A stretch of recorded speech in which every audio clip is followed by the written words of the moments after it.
Okay, so I'm in the car, currently giving myself heat stroke. It's freaking hot out here. But about to go see Ant-Man and the Wasp, and I mean, I'm excited. I'm a little disappointed that this is the first time Marvel is having a woman in their title, like, as an individual. I mean, you could kind of count Gamora, because Guardians of the Galaxy, she's one of the Guardians, but they're much more Star-Lord's narrative than they are hers, and clearly I'm more emotionally stable than I was at Infinity War, and yeah, so I've done my best to, like, ignore the trailers and potential spoilers for this movie.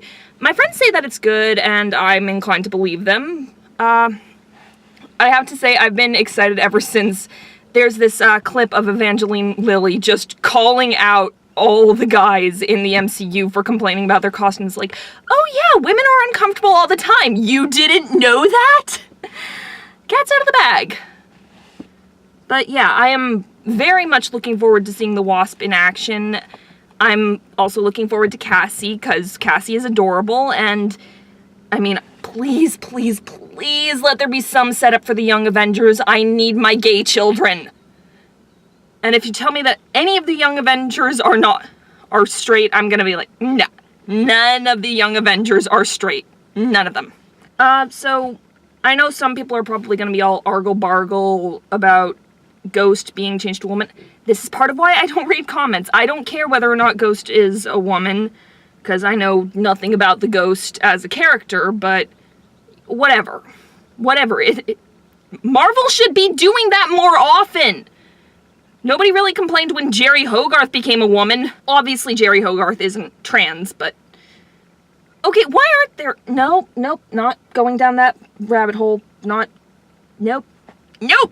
Basically, I've been slowly learning to not really set expectations other than I will enjoy this movie for Marvel movies. And that way I think I'm a lot more objective, because superimposed predictions kind of ruin the experience, because you're fixating too much on it. Okay, well, see you after the show.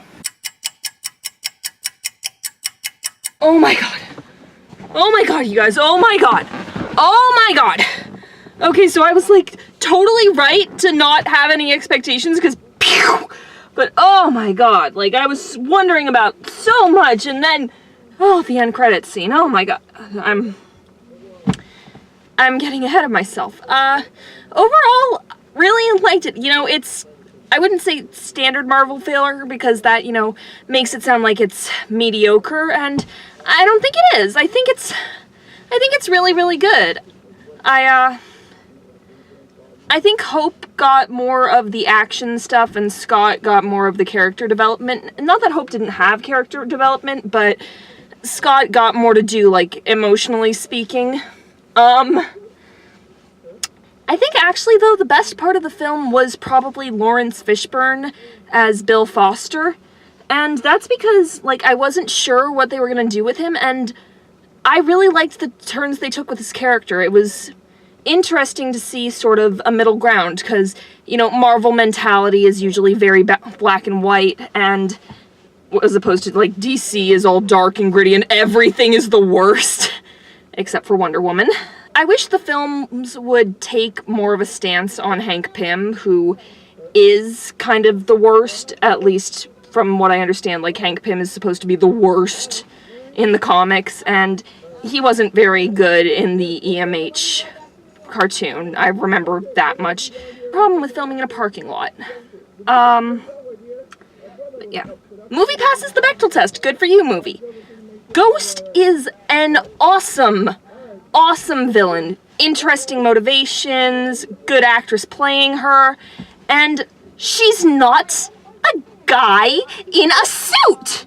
I thought we were done with guys in suits, Marvel. You'd been on a pretty good streak, but you just had to bring back a guy in a suit. I am so done with the guys in the suits. I mean, his henchmen were funny. I don't even care what his name was, because that's just how much of a non-entity he was. He's just there to do southern things and to want the money, and Louis says a great bit in the movie. They do sort of the same thing that he did in the last movie, but they take a spin on it, and it's so good. I loved it.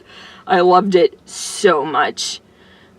Not enough Michelle Pfeiffer in the movie. Definitely not enough Michelle Pfeiffer, but then most movies could use more Michelle Pfeiffer. Michelle Pfeiffer is awesome. They gave me some Cassie fan service, and I realize how bad that sounds. Okay, let's call it stature shadowing. Cassie is so gonna be a young Avenger, guys. Or at least I hope so, given, certain things. This movie does have 2 end credit scenes, so make sure you stay for both of them if that's your jam. I know Infinity War threw a couple of people off by only having 1. Spoiler time!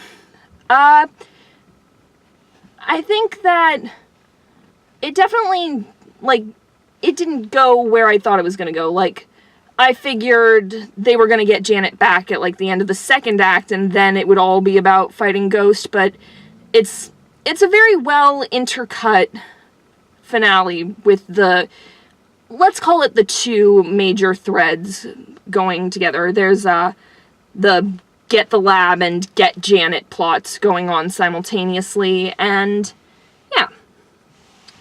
I can't tell what the film's main objective was, like, aside from making Marvel another buttload of cash. I don't know if the whole getting Janet back thing was about erasing Hank's man pain over that, or if it was about, you know, get Hope getting her mom back. I don't feel like it was Hope's story yet, and I mean, even to a degree, it feels more like the Ant-Man and the Wasp of the title is actually Hank and Janet, not Scott and Hope, because it's about Janet's influence on, like, everything, and Hank feeling this need to atone. And, you know, I'm glad they gave Michael Douglas more acting to do and less science babble, because he's a very, very good actor. Paul Rudd is always charming, but, I mean, he's charming without much direction. Like, it's so close at some points to being a get your priorities in straight narrative. Yeah, I tire of those very easily. But it's still really good, and I really liked it. Now that ending! So if you watched this movie and you left before the end credits scenes, you'd think it was just like, it was good, it was fun, it was happy. I definitely needed that after the downer that was Infinity War. The entire family of Van Dyne / Pims gets... Yeah, and I don't know if, like, it's never specifically stated because you only see, like, 3 piles of the rust ash stuff, but I think Louise might be gone too, and if they took Cassie, I will start killing things! I doubt that Avengers 4 is gonna have the Young Avengers, but oh man, would that be a way to introduce the Young Avengers, like, say goodbye to the old guard that way. And also, Young Avengers means more movies to squeeze more cash out of us, and remember, none of them are straight! I might go see it again. I don't know. Alright,